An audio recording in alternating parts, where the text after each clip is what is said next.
Olá, tudo bom? Olá, Daiane, Vera, Ada. Olá. Boa noite para vocês. Eu tinha feito uma enquete, né, lá no Instagram sobre o tema dessa live. E duas pessoas falaram sobre a questão da autoestima, como lidar com isso de um modo bíblico, como que a gente encara isso de um modo bíblico. E eu achei muito interessante esse assunto surgir agora, porque eu tratei disso na minha dissertação de mestrado no Andrew Jumper, em Teologia Filosófica. Eu passei por essa questão porque, para mim, ela era vital para discutir o assunto dentro do tema da idolatria. E é claro que eu vou tentar não fazer um resumo da minha dissertação aqui, embora seja bastante tentador, porque afinal eu estudei isso, eu li muitos autores que falavam da questão da autoestima dentro do meio cristão reformado, para poder entender esse pensamento, né? Como que os diversos autores veem a questão. E o que eu encontrei foi uma diferença muito grande de abordagem. E justamente esse foi um dos problemas que eu tratei no meu trabalho. É como se fosse assim, de um lado, a ideia de que a autoestima não é uma questão muito importante. Que, na verdade, todo cristão já tem uma estima elevada por si mesmo e que, quando nós nos convertemos, nós diminuímos e Deus aumenta, e isso é o importante. Não deixa de ter a sua razão. Só que o que eu discuti dentro do trabalho foi que, justamente, sim, nós diminuímos diante de Deus, mas e diante dos outros seres humanos? Né? Nós vivemos uma constante montanha-russa. Nós fazemos comparações interiores. Nós nos sentimos bem à custa do rebaixamento do outro. Nós, como pecadores, somos capazes de humilhar, de fofocar, de nutrir sentimentos ruins sobre outras pessoas e nos alegrar com isso. Ah, obrigada, Gabi, assim não dá. Um elogio desse, eu vou interromper o que eu estou falando para agradecer. Obrigada. Então, existe esse movimento de montanha-russa. A hora nós nos sentimos muito bem e rebaixamos o outro, e nos sentimos verdadeiros deuses. Ora, nós nos sentimos menos que seres humanos. Nós nos rebaixamos tanto diante de um outro que, para nós, passa a ser um Deus. Então eu discuti a idolatria dentro dessa montanha-russa, dessa ideia de que, quando nós elegemos uma outra pessoa como Deus, ou quando nós nos apresentamos como deuses para serem idolatrados, isso explicaria por que nós não temos uma imagem muito estável a nosso respeito. O que acontece? Depois da queda, nós nos elevamos diante de Deus, nós nos colocamos no lugar de Deus, mas colocamos também outras criaturas. Então, a nossa autoimagem, a ideia que cada um faz de si mesmo, ela flutua o tempo todo. Se nós não estamos em Cristo, nós não temos uma base segura para dizer quem nós somos e para estar em paz conosco. Então, o que nós vamos fazer é que o nosso coração vai ditar quem nós somos e o outro vai ditar quem nós somos. Então, são essa duplicidade, né? Eu sou meu próprio ídolo, o outro é meu próprio ídolo. Sendo que, no final, e isso foi um pensamento até bastante constante entre todos os autores que eu estudei, o ídolo maior acaba sendo o eu mesmo, a própria pessoa. Porque até para escolher um ídolo exterior, ela precisa se colocar no lugar de Deus, porque é ela que decide tudo. Ela decide o seu modo de culto, ela decide por que ela vai adorar aquele ídolo especificamente, ela quer receber coisas dele, ela decide, ela controla o processo todo, e no momento em que aquele ídolo não satisfizer mais, ela larga. Então ela está no centro da sua própria decisão de adorar, e isso é o que é completamente quebrado quando nós somos restaurados por Jesus. E nós vivemos então buscando sempre sair desse centro. Na verdade, o Espírito Santo nos empurra desse centro. A palavra faz muito isso no nosso coração, empurra a gente desse centro que não nos pertence e nos faz desejar adorar o verdadeiro dono desse centro, que é o verdadeiro Deus. Então, o que aconteceu com essa questão da autoestima? Por que ela ficou tão estigmatizada dentro do meio cristão? Porque alguns setores da psicologia cristã, de fato, começaram a adotar uma ideia mais secularizada, mais humanista, de que era importante elevar a autoestima dos seus analisandos e de um modo a minimizar, estou falando aqui de psicólogos cristãos, de um modo a minimizar a questão do pecado. Então, surgiram livros muito humanistas que vão muito por esse lado, ao ponto de alguns deles até mesmo não aconselharem o psicólogo cristão a confrontar, mas somente a encorajar. É como se fosse, os mais velhos vão entender, o discurso de Gabriela, aquele personagem de Jorge Amado, que tem aquela música da Gal Costa.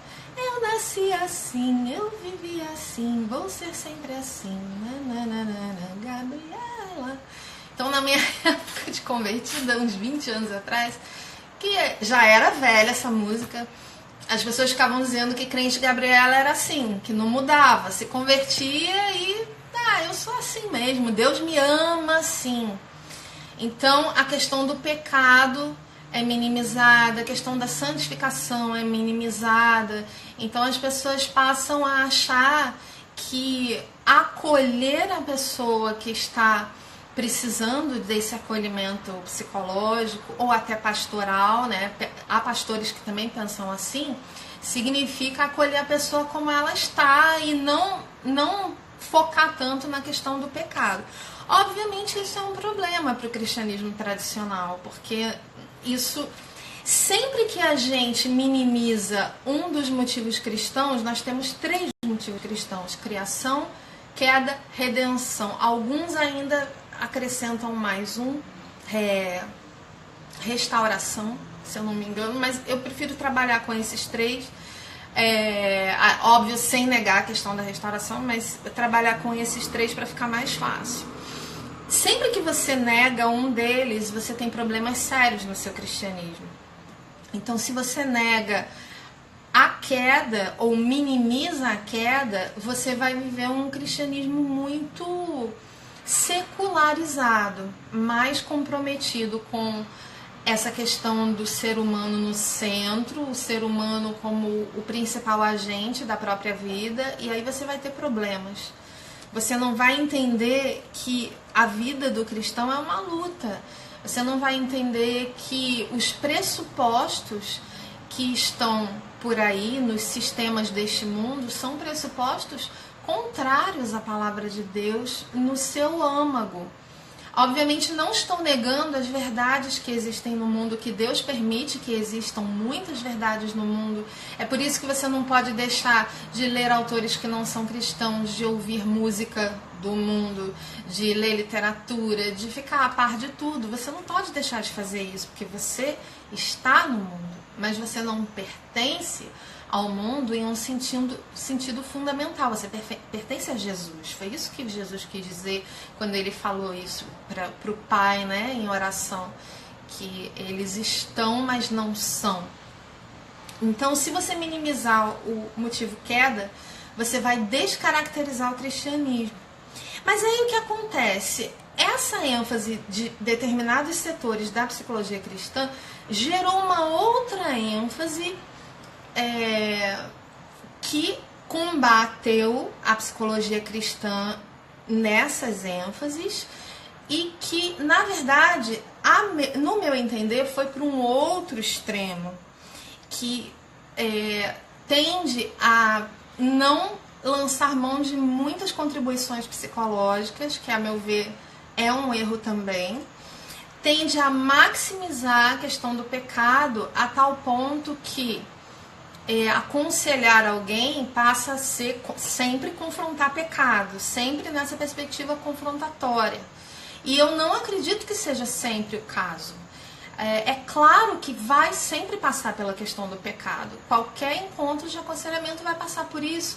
Mas muitas vezes você vai precisar tratar o coração daquela pessoa de um modo a entender a situação dela quando ela não estiver praticando nenhum pecado consciente ativamente, mas ela estiver, por exemplo, sofrendo por questões do passado, coisas que fizeram com ela, coisas que ela já abandonou e que continuam a atormentar.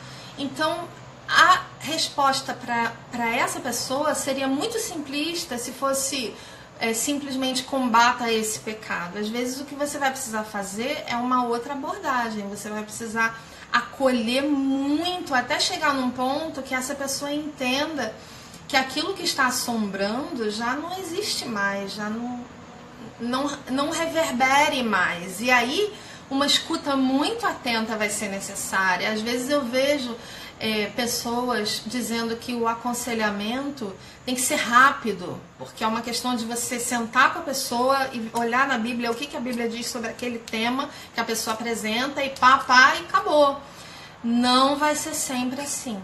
Eu realmente acredito que não vai ser sempre assim. Eu acredito que com muitas pessoas vai ser uma questão de ouvir uma história de vida grande, tentar entender, tentar ver um panorama bem grande e andar com essa pessoa mesmo de um modo bastante constante para que ela se entenda.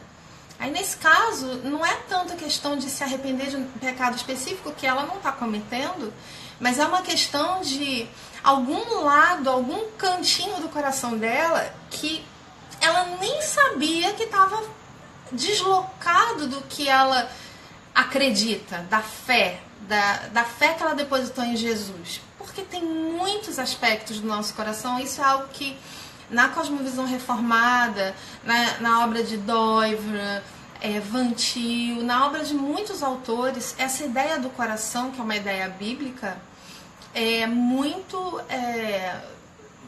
importante para a gente entender que o que a gente considera coração, a gente só vê uma partezinha bem pequena. É como se fosse um iceberg mesmo. Lá dentro é um pedaço enorme que só o Espírito Santo tem acesso. Então, muitas vezes, o Espírito Santo vai usar uma pessoa para conversar com você. Pode ser um psicólogo, pode ser um pastor, pode ser um conselheiro bíblico. A conversar com você para entender alguns pedaços do seu coração que estão submersos e que o Espírito vai mostrando, e que a questão maior não vai ser um pecado específico, mas vai ser você reposicionar o seu coração de tal modo que ele fique mais encaixado nas mãos de Deus. É difícil falar sobre isso, parece um pouco abstrato, mas essa questão fica mais clara quando a gente pensa na ideia que alguns autores dessa linha do aconselhamento têm sobre a autoestima. A ideia de que, por exemplo, todo homem se ama muito e ponto, isso para mim, e foi isso que eu expliquei no meu trabalho, é apenas metade da verdade. A outra metade é que toda pessoa se odeia muito também. E que nós oscilamos durante a vida. Porque quando nós pecamos, o que nós fizemos? Nós nos retiramos, nós saímos do solo seguro para a visão de Deus, do mundo e de nós mesmos, que é o próprio Deus. É o próprio Deus que nos comunica quem Ele é, quem nós somos, quem o outro é e o que é o mundo, como são as coisas criadas, os animais, o corpo humano, como isso tudo funciona. É o próprio Deus que nos comunica isso. Eu, de fato, acredito que tudo é revelação, que quando você tem uma nova descoberta na ciência, por exemplo, qualquer que seja ela, é a graça de Deus que está trabalhando ali, fazendo com que aquilo seja descoberto e que aquilo possa abençoar pessoas. É a graça comum. Então eu creio que existe essa tendência de olhar para o ser humano de um modo um pouco monolítico, sem essa ambiguidade que nos caracteriza. Numa hora nós somos os bambambãs de tudo, e outra hora nós somos piores do que a mosquinha que pousou nas fezes do cachorro. Nós somos isso, nós vamos de um extremo a outro o tempo inteiro. E eu encontrei um respaldo para isso muito grande no próprio pensamento reformado, principalmente na linha wandtiliana, porque em Doivler também, que fala dos motivos. Quando você tem uma quebra no Jardim do Éden e o homem se separa do pensamento de Deus, ele se separa do relacionamento com Deus, e ele faz isso voluntariamente, ele começa a pensar em extremos. Por quê? Porque ele perde as nuances, ele perde o meio, ele perde a liga, digamos assim. Então ele tende sempre a ver tudo ou preto ou branco. E isso no próprio coração. Então por isso, eu me amo, eu me odeio. E isso vai reverberar na vida de vários modos. Às vezes a pessoa vai mostrar mais o lado eu me amo, às vezes a pessoa vai mostrar mais o lado eu me odeio, mas é sempre os dois lados ao mesmo tempo. Aquele que se ama, ele se ama em termos, porque ele precisa da aprovação do outro para se amar.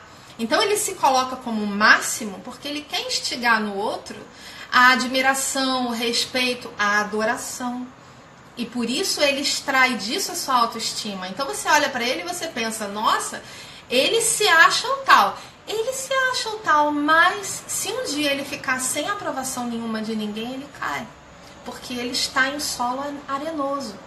E da mesma forma o outro, que se odeia, que se acha uma pessoa horrível, que não vê a imagem de Deus em si mesmo, que não se valoriza, não se respeita, não se ama, às vezes ele congela as suas atitudes naqueles sentimentos ruins, porque ele tem medo de desafiar aquilo e se mostrar alguém que é capaz de fazer coisas boas para outras pessoas, de abençoar alguém.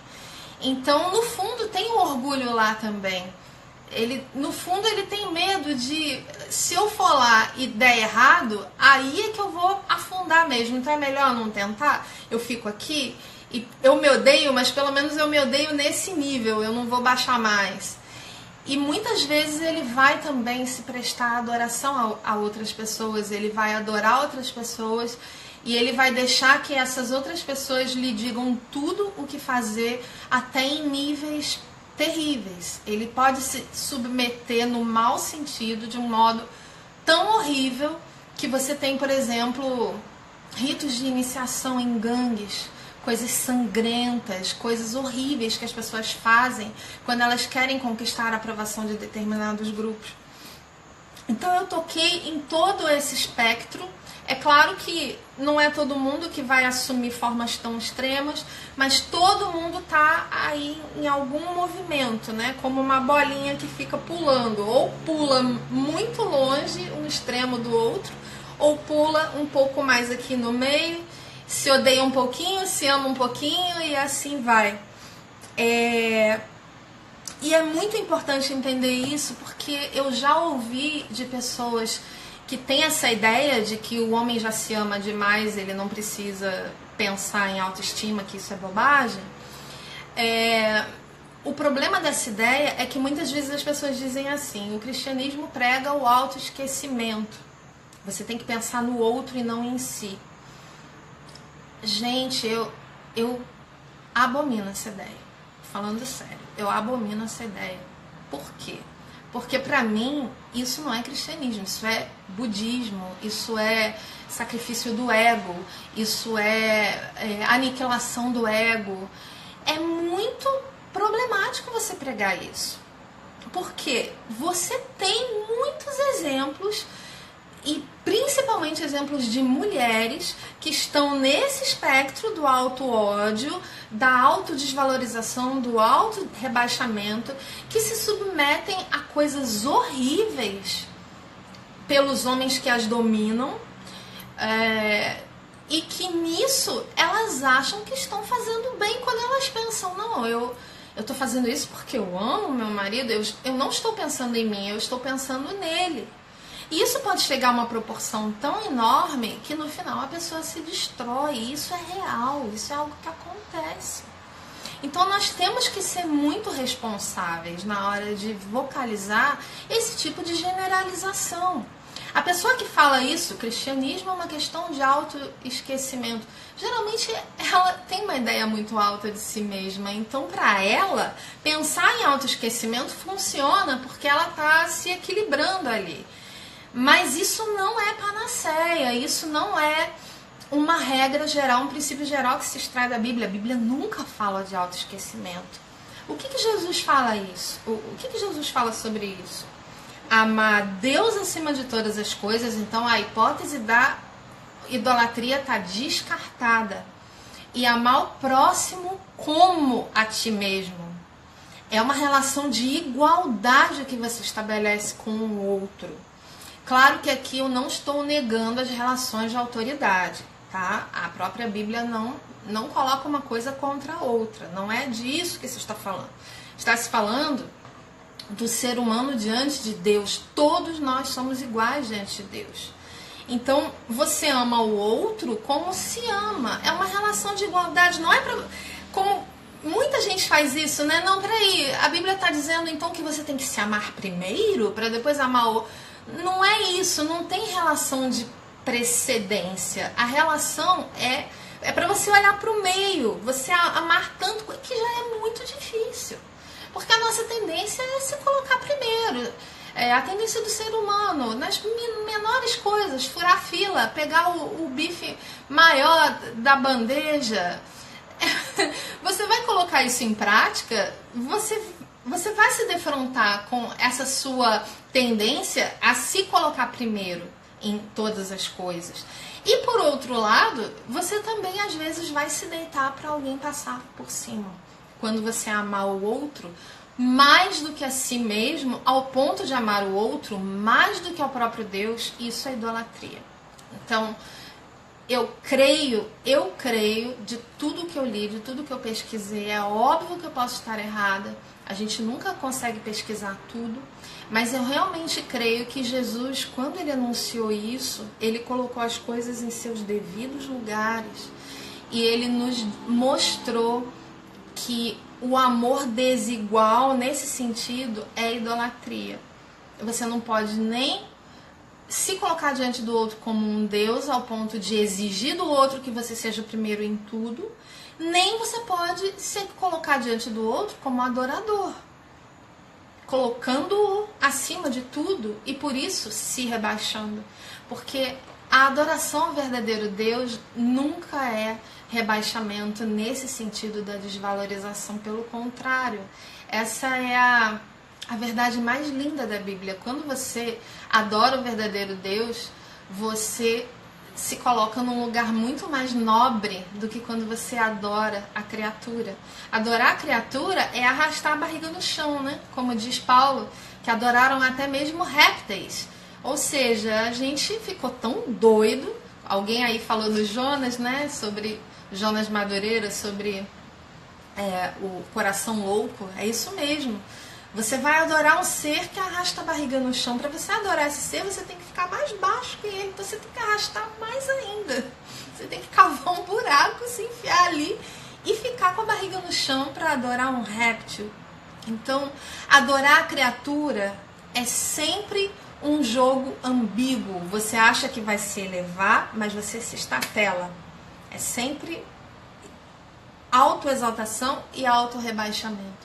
Enquanto adorar o verdadeiro Deus é se colocar no lugar de ser humano, um lugar nobre e próprio do ser humano, em adoração ao verdadeiro Deus, porque Ele abriu esse lugar para nós. Quando Ele nos criou, Ele abriu um lugar especial para cada um de nós. Então nós nos reposicionamos nesse lugar que é nosso e que não é o centro. O centro é dele. E só com Ele no centro que a gente se sente mais à vontade no nosso lugar, que é periférico, mas é nosso, porque nós somos as criaturas. Então é isso que Ele restabelece quando Ele nos criou. Então vamos lá. Só para fechar aqui, eu tô com medo, eu não queria falar muito, que eu quero dar espaço para a gente conversar, para vocês fazerem perguntas e tal. Mas vamos, porque isso é muito importante. Quando eu falei dos 3 motivos, né? O que significa considerar a autoestima tendo em vista os 3 motivos cristãos? Sem cair em dualismos, eu, o outro, o indivíduo e o coletivo. Esse é o problema do pensamento secular. Você sempre vai cair num dualismo, aí você vai achar que é bom que o coletivo esteja acima do indivíduo, ou que o indivíduo esteja acima do coletivo. Não, isso não é dual, você não tem que escolher um ou outro, são os dois ao mesmo tempo. Por quê? Porque a realidade de Deus, ela não é dualista. Então vamos lá, criação, queda, redenção. Vamos olhar a autoestima ou melhor, a autoimagem. Eu nem gosto de falar autoestima porque eu acho que confunde um pouco os canais, porque o termo de fato tem sido abusado. Então, autoimagem, o que seria uma autoimagem própria dentro do cristianismo? Uma autoimagem mais bíblica seria uma autoimagem que não negligencia nenhum dos 3 motivos. Então, debaixo do motivo criação, nós fomos criados bons, Deus pronunciou a nosso respeito, isso é bom. Nós fomos criados à imagem de Deus, coroa da criação. Deus amou sua criação, se responsabilizou por ela. Nesse sentido, toda criatura merece respeito, porque veio de Deus. E todo ser humano merece respeito, porque foi criado à imagem de Deus. Então, às vezes, eu fico olhando o Facebook, fico olhando cristãos escrevendo coisas, principalmente quando falam de política, dizendo, por exemplo, fulano é lixo, cicrano é lixo. Parem com essa mania de chamar a gente de lixo. Isso é um atentado ao Criador, gente. Que história é essa, dizer que alguém é lixo porque acredita numa coisa diferente da sua? Não, isso não pode alimentar esse tipo de coisa, porque você está atentando contra o motivo de criação. Você precisa olhar para cada criatura neste mundo, humana e não humana, com respeito reverente a Deus, porque elas vieram dele. Então vamos tomar cuidado porque a boca fala do que o coração está cheio. Essas palavras, elas não são aleatórias, elas estão reverberando uma cosmovisão. E é fácil, dentro de alguns discursos, você esquecer, né, do motivo criação, você não considerar a graça comum algo importante, por isso você sai dizendo por aí que é pecado ouvir música do mundo, que é pecado ler coisa do mundo e do mundo e do mundo. Gente, nós estamos no mundo. Paulo leu poetas gregos. Eu acredito que ele leu muita porcaria também, porque é óbvio que dentre os poetas gregos, muitos escreveram coisas que não eram tão bacanas assim, tão edificantes. Mas ele leu, ele conhecia a cultura, ele não estava por fora daquela cultura. Assim, nós devemos escolher muito bem para não sermos influenciados pelas coisas que não são boas, mas nós não podemos nos retirar do mundo. Eu estou vendo gente que se diz reformada falando isso, mas isso não é pensamento reformado, não. Isso não é cosmovisão reformada. Cuidado com esse pensamento. Então, da mesma forma, quando você se xinga muito, tem gente na igreja que se xinga muito. Como eu sou idiota, dá até a pancadinha na testa, né? Como eu sou idiota, como eu sou isso, como eu sou aquilo. Você se odeia, você se treina no ódio íntimo. Pecado. eu creio de todo o coração que isso é pecado. Aí você vai dizer, não, mas Lutero vivia se xingando. Pecado. E Lutero não era um homem como nós? E você vai copiar o pior de Lutero? E vai ficar se chamando de saco de fezes, para não dizer outra coisa, porque ele também tinha uma boca bem suja, pelo que dizem. Então não, copie as coisas boas. Poxa, o reformador, ele tem milhões de coisas maravilhosas. Copie as boas. Então não se rebaixe, você é criatura. E não permita que ninguém rebaixe ninguém. Não permita que ninguém rebaixe ninguém. Se você puder confrontar pessoas que entram nessa história de chamar os outros de lixo, confronte. Ok. No motivo queda. No motivo queda, você entende que a autoimagem, ela precisa ser acurada. O que significa uma autoimagem acurada?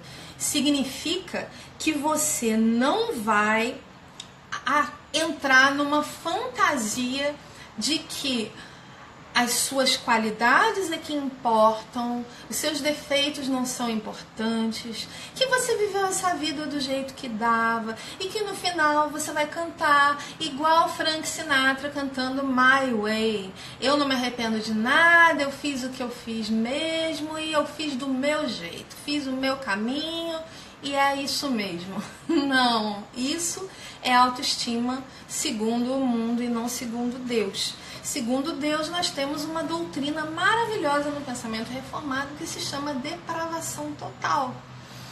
E aí eu vejo às vezes algumas pessoas falando assim, Norma, mas essa história de depravação total é tão esquisita porque tem tanta gente boa no mundo, né?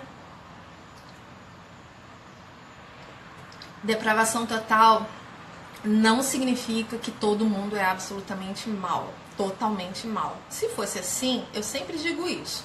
Se Deus não tivesse garantido a sobrevivência do ser humano após a queda, permitindo que ainda houvesse bem no mundo, sabe o que teria acontecido? No momento que Adão e Eva pecaram, Adão matava Eva e se matava. Ou então, Eva matava Adão e se matava. Acabou a humanidade. Se não houvesse nenhum bem remanescente no mundo, porque Deus garantiu a sua criação, mesmo em pecado, e ele garantiu, melhor ainda, ele garantiu a redenção. Então ele sustenta esse mundo, é por isso que nesse mundo você tem muita gente que não é cristã, dizendo coisas boas, fazendo coisas boas, tendo boas intenções. Ah, mas aí o que significa então depravação total? Depravação total significa que a sua melhor qualidade está manchada de pecado. Significa que não tem nada totalmente bom em você. Aquilo que você mais admira em você mesmo tem lá a manchinha do pecado. Tudo, absolutamente tudo foi tocado pelo pecado. A minha melhor qualidade é motivo do meu maior orgulho e nisso eu acabo passando por cima das pessoas. Por exemplo, não tem como, as melhores intenções tem aquele outro, é como se fosse o outro lado, né? Como se você pudesse olhar do avesso, tá lá sujo, sempre tá sujo do avesso. E é isso que caracteriza essa ambiguidade do ser humano que muitos autores discutiram ao longo da história, autores cristãos como Pascal, por exemplo. Nisso reside a nossa ambiguidade. Então a gente tem que entender que a gente só vai entender essa ambiguidade e melhor ainda encontrar um remédio progressivo para ela na fé em Cristo. Ele é o nosso bem absoluto e Ele vai nos limpando progressivamente. É Ele que tem essa capacidade de virar do avesso cada pedacinho de quem nós somos e dar aquela limpada. É a coisa mais linda, a fé cristã é a coisa mais linda que existe. Não tem nada mais lindo que isso. Então, gente, se você minimizar a queda, você não vai se arrepender dos seus pecados. Você vai ter dificuldade de sondar o próprio coração. Você não vai comparecer diante de Deus para pedir perdão e pedir por santificação. Você não vai se preocupar em ser treinado na santidade, como diz a palavra de Deus, em ler a palavra de Deus como um espelho em que Cristo está ali, você quer ser igual a Cristo, então você se coloca diante de Deus continuamente para ser limpo do seu pecado, você vai acabar deixando isso de lado e você vai dizer, eu nasci assim, eu vivi assim, eu vou ser sempre assim. E isso não é cristianismo, tá bom? E na redenção? Se não tivesse a redenção, a gente estava mal, né? Porque, pra que isso tudo? É justamente na redenção que a gente tem a fé que a santificação é uma realidade e que a regeneração de tudo será uma realidade, quando a gente não mais terá essa sujeira do avesso de cada pedacinho da nossa alma, de tudo que nós somos. A gente vai ver que Cristo nos salva disso. Cristo nos salva dessa morte, que é você não conseguir chegar na finalidade de todas as coisas, que é louvar o teu Criador, louvar o Senhor da tua vida com toda a tua alma, toda a tua força, toda a tua mente. Cristo nos salva da impossibilidade de fazer isso e Ele nos torna novamente adoradores. E isso cada vez mais, progressivamente. Então, na redenção, você entende de um modo ainda mais profundo que o eu não é autônomo. Ele não nasceu para ser autônomo. Ele nasceu para estar em Cristo, porque nós fomos criados em relacionamento íntimo com Deus, conversando com Deus todos os dias e bebendo dessa fonte para conhecer a Ele mesmo, ao mundo e a nós. Então, isso significa que nós não fomos criados para ser sozinhos. Deus não tinha em mente nenhum tipo de autonomia absoluta. Ele não tinha. Ele nos criou para adorá-lo, para estar com Ele por toda a eternidade, porque Ele é digno disso. Ele não é um Deus mau, Ele não é um Deus indiferente, Ele não é um Deus preocupado só consigo, Ele é um Deus que transbordou de amor e isso culminou na nossa criação. Então Ele quer viver conosco, Ele quer nos trazer de volta para Ele. E foi isso que Cristo fez na cruz. Então, de certa forma, a gente pode dizer que a santificação é uma progressiva conscientização de que nós não somos autônomos e que não podemos crescer em santidade a parte dele, com a nossa própria força. E aí a gente tem que tomar cuidado com a questão do farisaísmo, né? Hoje mesmo eu falei para um grupo de meninas aqui da igreja que o fariseu, a alegria do fariseu é inventar regra. A gente tem que tomar cuidado com isso, porque uma parte do nosso coração se alegra em inventar regras que não estão na Bíblia e se impor mais um peso para se diferenciar das outras pessoas, se diferenciar de 99% dos outros cristãos brasileiros que não seguem aquela regra. Desiste disso, gente. Isso é bobagem, isso é ninharia. Jesus salvou você para te dar liberdade. Você precisa entender que o que está explícito na Bíblia é para você obedecer. Mas aquilo que não é consenso no cristianismo, para que você vai botar peso nas pessoas? Isso não tem sentido. Para que você vai usar aquilo como um padrão de comparação para se sentir melhor? Aí você vai estar caindo naquilo que eu já falei. Você está subindo à custa do rebaixamento do outro. Então, vamos tomar cuidado com o farisaísmo, com as regras que não estão na Bíblia e que até mesmo nos afastam de Deus, porque nos colocam nesse espírito aí esquisito de eu obedeço além de todos os outros cristãos que eu conheço, eu obedeço coisas que eu deduzi da Bíblia, mas que não estão na Bíblia, logo eu posso ser considerado um cristão mais zeloso. Cuidado com esse sentimento, sonda seu coração. Às vezes vai ser zelo mesmo, às vezes você vai crer que a Bíblia traz uma regra talvez não tão explícita, que as pessoas não estão obedecendo, e você vai obedecer aquilo de todo o coração, mas sonda o seu coração para ver se naquela obediência não está atrelada a sua identidade mais do que ao fato de que Jesus te salvou. Certo? Então é isso. Eu não quero me estender mais, porque eu gostaria que vocês me fizessem perguntas. Se vocês não tiverem perguntas, de repente eu até falo mais um pouquinho. Mas esse assunto é um dos assuntos do meu coração. Eu me ocupei com isso durante os anos, né, da redação da dissertação. Ele mexe muito comigo. Durante algum tempo eu lutei com sentimentos bem difíceis de encarar. E o meu modo de ficar em paz nesse campo foi estudar. É engraçado, eu já percebi que eu funciono muito assim. Eu tenho que correr atrás de entender a coisa de um modo muito profundo para o negócio fazer sentido de fato no meu coração. Claro que a graça de Deus que me trouxe até um modo existencial melhor diante dele, né? Mas queria ouvir vocês, se vocês quiserem simplesmente falar sobre como isso reverbera, como essa palavra reverbera em vocês, vocês podem falar também, não precisa ser exatamente uma pergunta, certo? Pode deixar, Luciana, eu vou deixar salva essa live no YouTube sim, não se preocupe. Daniel está perguntando, quais livros você recomenda para termos uma melhor noção sobre o tema abordado? Olha, Daniel, de fato é difícil porque são poucos livros que tratam da autoestima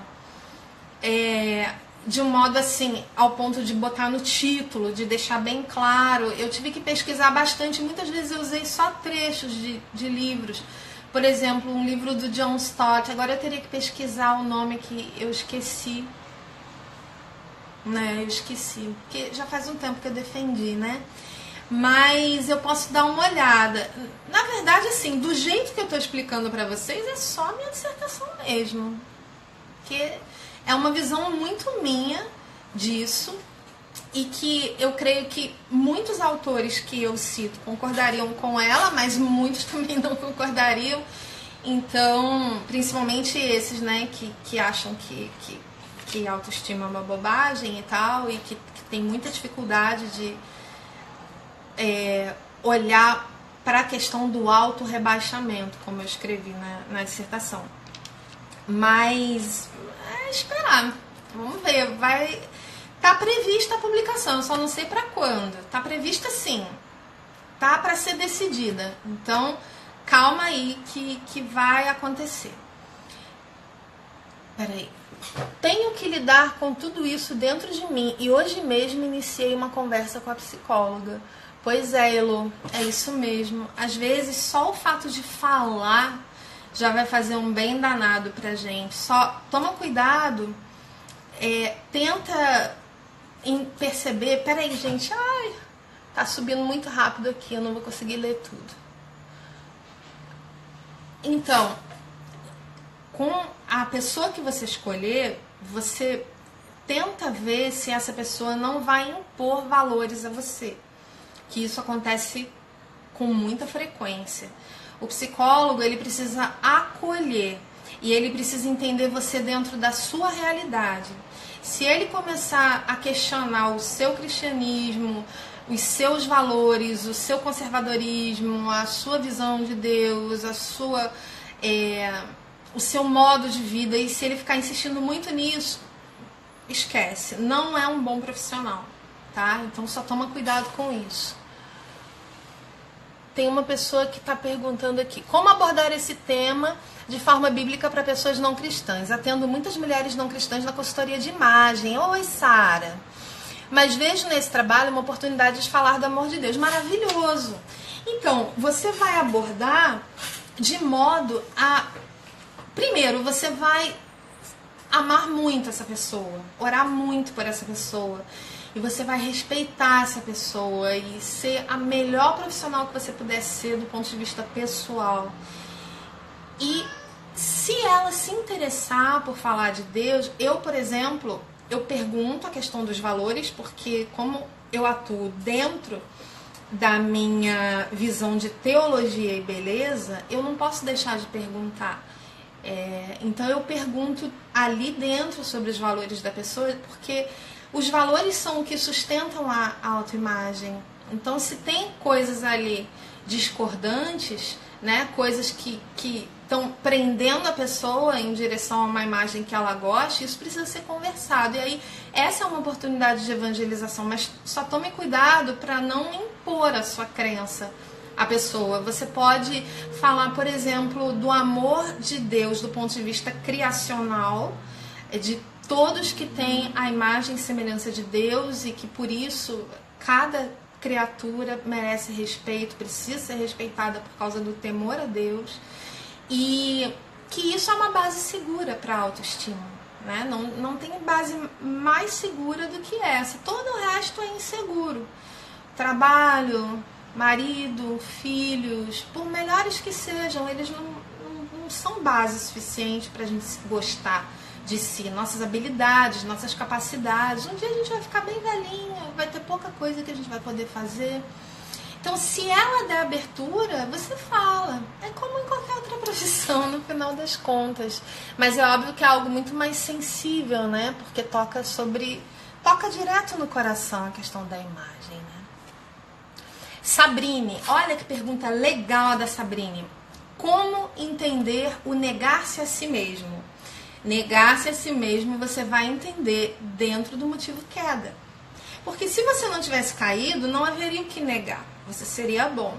O negar-se a si mesmo é o seguinte: eu amo o meu próximo como a mim mesmo, mas eu amo Cristo mais do que o próximo e mais do que eu mesmo. Eu amo a Cristo acima de mim mesmo. Então, se Cristo me pedir para abandonar um negócio que eu gosto muito, eu vou precisar abandonar. Eu vou negar a mim mesmo.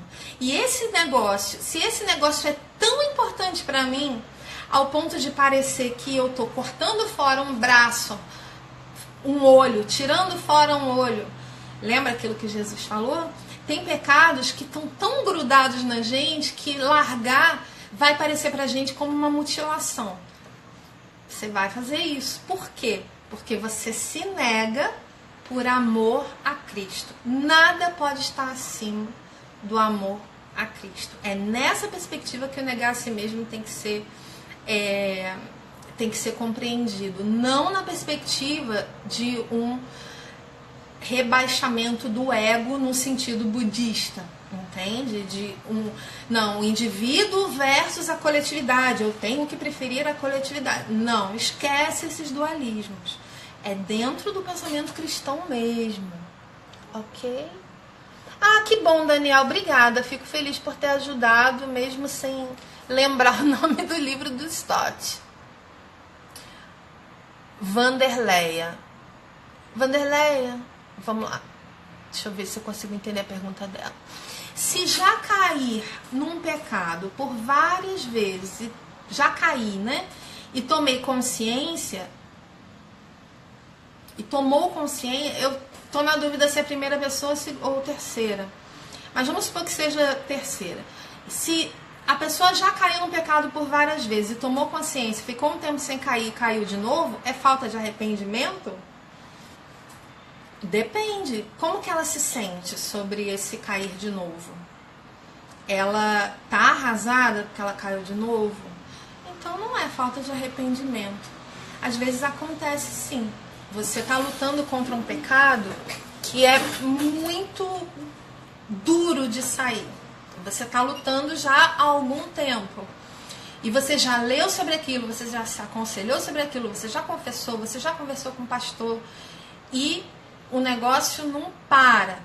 E aí você luta e você consegue um período. Ufa, estou conseguindo, maravilha. Aí de repente você se sente frágil de novo e cai de novo. Como que você olha para isso? Você olha para isso com a dor das outras vezes, sabendo que você é frágil, sabendo que a gente se engana sobre a gente mesma. Às vezes a gente acha que um pecado está vencido, não precisa mais se preocupar, e é nessa falta de vigilância, nessa falta de buscar mais a Deus, de conversar mais com os irmãos, a gente acaba se sentindo forte, e por isso a gente cai. É uma possibilidade. Então, a sua resposta emocional precisa ser o arrependimento e entender que você não tem o conhecimento pleno de si mesmo. Então, você se decepciona, né? Mas você não está decepcionando a Deus, porque Deus sabe de toda a sua vida e Deus está com você. À medida que você se arrepende e você não nega a Cristo, você não desiste, Deus está com você. Então, não entenda dessa maneira. Você precisa continuar, não desistir nunca, porque tem pecados difíceis mesmo. Tem pecados muito difíceis, que são muito atrelados ao que a gente acha que é a nossa identidade. E por isso é difícil abandonar. Você abandona, mas o negócio parece que gruda.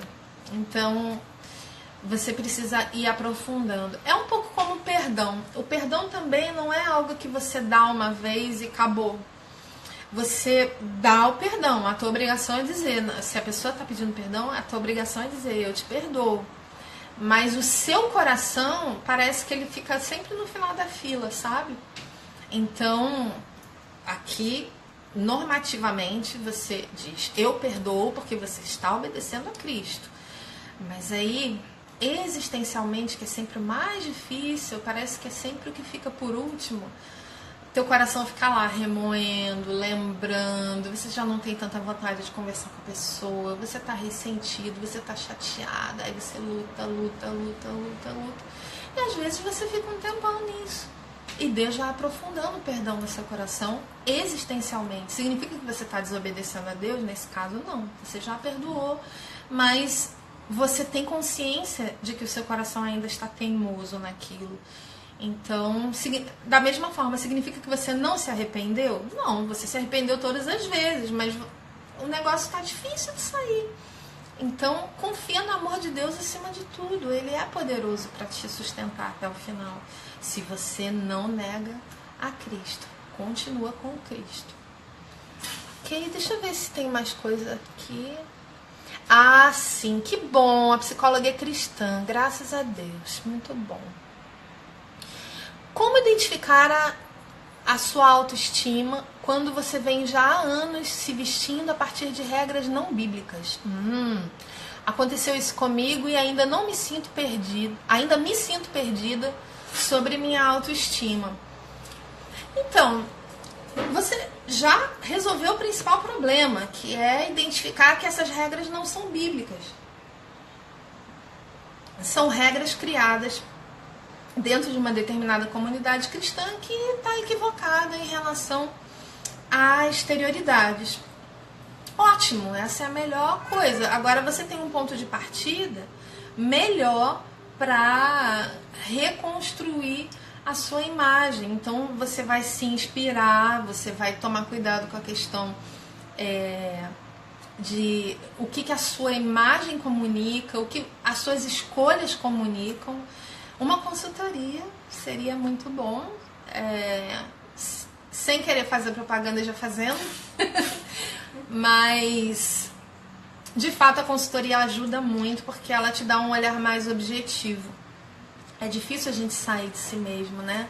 Assim como a gente precisa de alguém, um conselheiro, um psicólogo para nos ajudar porque a gente está com dificuldade de enxergar o próprio coração e ter um olhar panorâmico sobre a nossa vida, uma consultora de imagem também dá esse olhar nesse sentido, né?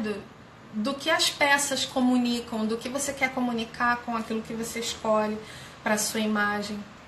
Então eu recomendo, mas você já está num ponto de partida ótimo. De repente você vai preferir agora não mexer tanto nessa questão, mas procurar investigar o que a Bíblia fala sobre o assunto. Você vai descobrir que tem gente que discorda de determinadas coisas, que tem linhas. Então, se você for atacar por esse viés, né, de pesquisa mesmo, você vai aprender muito e você vai se sentir mais segura também. Eu diria que teu próximo passo é entender melhor o que a Bíblia fala sobre isso e deixando claro que, no meu entender, Deus nos dá muita liberdade. Mas quanto mais liberdade... Por que eu estou dizendo isso? Porque na época de Jesus, sempre que você vê nos filmes, está todo mundo com aquela túnica branca, né? E o que os antropólogos arqueólogos puderam ver de como as pessoas, historiadores e tal, como as pessoas se vestiam nessa época, é o que a gente de fato vê, né, em desenhos, em filmes e tal. E não tinha muita diferença, né? Entre homem e mulher, uma túnica, todo mundo se vestia de túnica, a calça ia demorar muito ainda para ser criada, e depois a calça acabou, né, sendo apropriada por mulheres, porque afinal de contas é mais prática do que a saia e tal, enfim. Então hoje nós temos uma variedade gigantesca de roupas. Até pouco tempo, século XIX, você não tinha o blazer para mulher, por exemplo. As mulheres todas vestiam com vestidos com uma cinturinha bem fininha, né? Aquele chapelão. Qualquer filme do século XIX vai te mostrar isso. E isso mudou. Mas com mais liberdade veio mais responsabilidade. Então a gente precisa estar atento ao que as peças vão comunicar para a gente dar um testemunho de fato, de que somos filhas de Deus e que de fato nós nos posicionamos de determinada maneira no mundo. As roupas comunicam e elas têm muitas mensagens. Então é um mundo gigantesco. Então, Lívia, eu li sim. O livro Autoestima do Jay Adams foi um dos que eu analisei no meu trabalho e de fato eu discordei dessa afirmação dele, de que o homem se ama acima de tudo. Eu discordei e a minha conclusão foi essa, que o homem se ama e se odeia ao mesmo tempo. Então eu concordei com metade, digamos assim. Mas eu faço isso de um modo muito respeitoso. Eu aprendi muito com Jay Adams. Jay Adams é um autor fantástico. Fantástico. É alguém assim com quem eu aprendi demais. Ele tem uma personalidade muito diferente da minha, uma abordagem muito diferente, mas justamente por isso eu aprendi tanto. Até hoje eu uso a tradução que ele usou para agora eu não vou lembrar. Deixa, depois eu escrevo isso lá e posto lá nos stories, mas eu uso coisas dele, coisas que eu aprendi com ele. Só que nesse ponto aí, eu acho que ele se levantou contra a psicologia cristã muito humanista, muito secularizada, e ele acabou exprimindo a coisa de um modo que levou a esse tipo de distorção, né? A essa ideia de que você não vai levar em conta as pessoas que se odeiam, né? Que se botam para baixo e que fazem isso de um modo pecaminoso, obviamente, porque esse não é um modo, né, de se ver, não é um modo bíblico nem saudável. Vamos lá.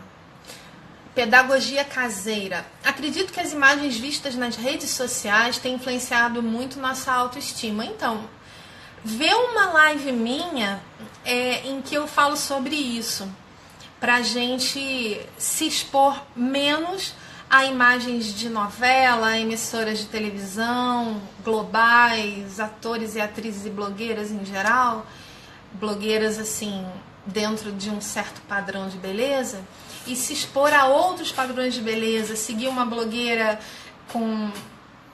que já passou dos 60 e que tem o cabelo todo branco, por exemplo, tem cada uma mais estilosa que a outra, seguir blogueiras que têm um corpo que é considerado fora do padrão, baixinha, gordinha, aí você imagina milhões de coisas.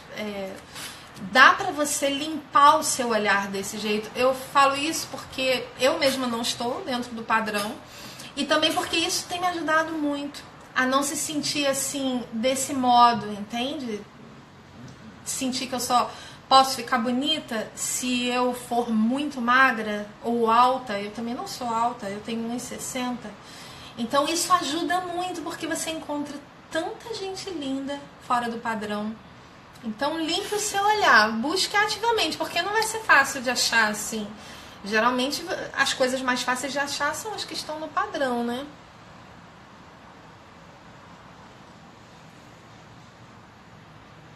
Então, Vanderlei, eu acho que eu já respondi. Para você entender se é falta de arrependimento ou não, você precisa olhar para o seu coração. Se o seu sentimento for de profunda tristeza e desejo de se recuperar, é arrependimento. Não é isso que caracteriza a falta de arrependimento, você cair de novo. Mas é a sua postura quando você cai, a cada vez que você cai.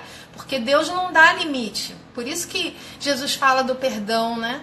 Gente, 4 segundos, desculpem, vai acabar a nossa live.